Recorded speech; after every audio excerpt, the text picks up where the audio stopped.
Hello everyone, welcome to Matrix Uploaded. It's English.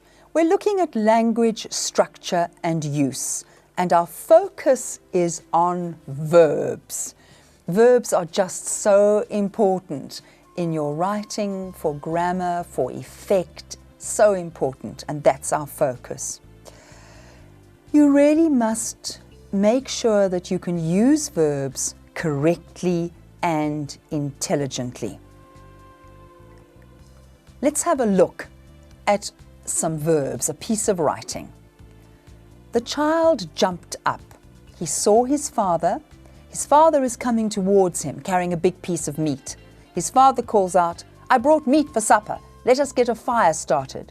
The child is very happy because they have not had meat for a long time.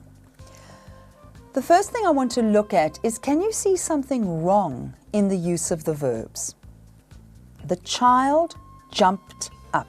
What tense are we in? Well, first of all, can you identify the verb? The verb is jumped, right, or jumped up. That's our verb. What tense? It's the past tense. He saw his father. What's the verb? The finite verb. Saw. There's our verb. What tense? Past tense. The father is coming towards him. What's the verb? Is coming. What tense? This is present continuous. Some teachers call it the present progressive. Now this is a problem. There's no reason for the writer to have moved from the past tense into the present tense. I can't see why the student has done it. If there is no reason, then it's wrong. The father's coming towards him carrying a big piece of meat. Remember that this is a non-finite verb. His father calls out. Finite verb? Calls. What tense? Present. I brought meat for supper. Let us get a fire started. I don't mind what tense we're using for the direct speech because that depends on what the father's saying. Let's go on. The child is very happy. Finite verb. Can you see the finite verb there?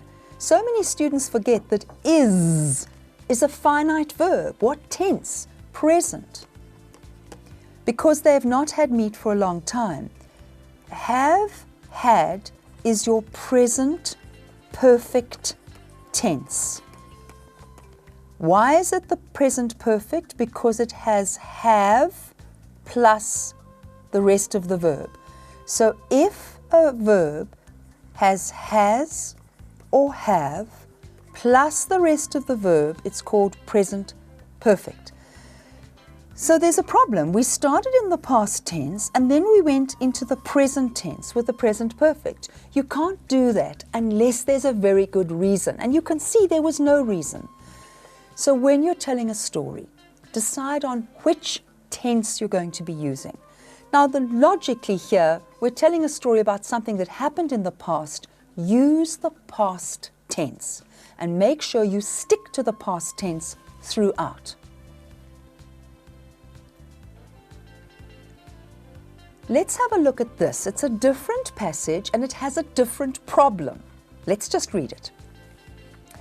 Leaning out of the window, his arm hanging down the side of the taxi's door, chatting to a friend as he's stopped at the robot, swearing at a driver who hoots at him because he's parked blocking the street, laughing at something a passenger has said, hitting the steering wheel in time to the beat of the music blaring out.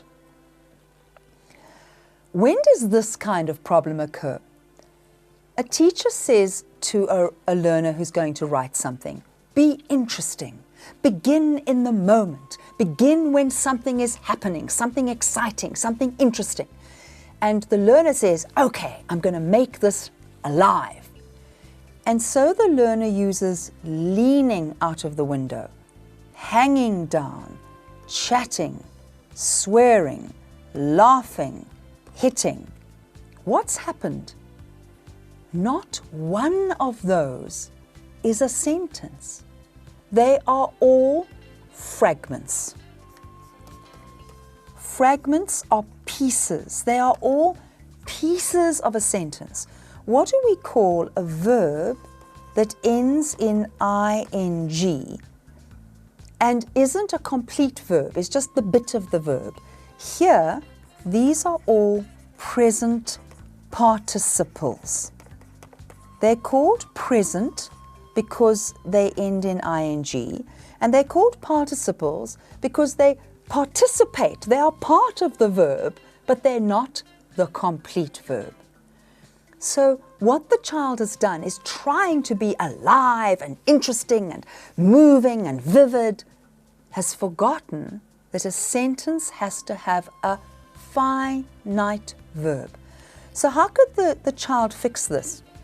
Leaning out of the window, the taxi driver hung his arm down the side of the taxi's door.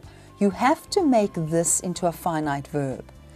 Possibly he was chatting to a friend. No, because it's is. He is chatting to a friend as he stopped at the robot.